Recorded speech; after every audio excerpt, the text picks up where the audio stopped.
Kryeprokurori i posaçëm Altin Dumani tregoi sfidat, presionet dhe raportin e SPAK me medjen në një bashkëbisedim me gazetarët të organizuar nga Asociacioni i Gazetarëve të Shqipërisë.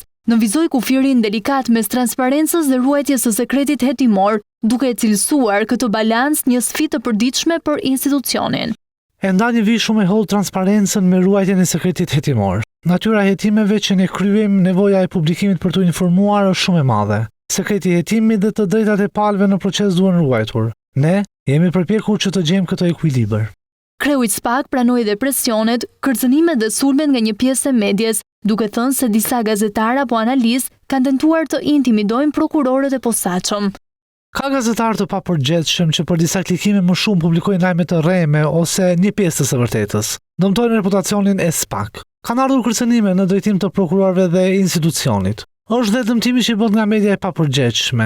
Stafi im ka evidentuar që gazetarë të caktuar bullizojnë apo kërcënojnë prokuror të prokurorisë së posaçme.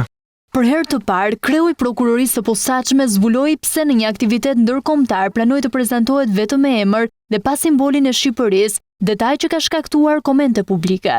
Theksoi se pranoi vetëm që emri i Kosovës të mos shkruhej me shënime.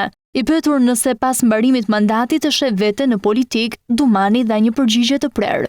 Nuk kam pasur dhe nuk kam ndërmend që ndonjëherë të futem politikës. Prokuroria do të vjojë të më ketë në xhirin e saj.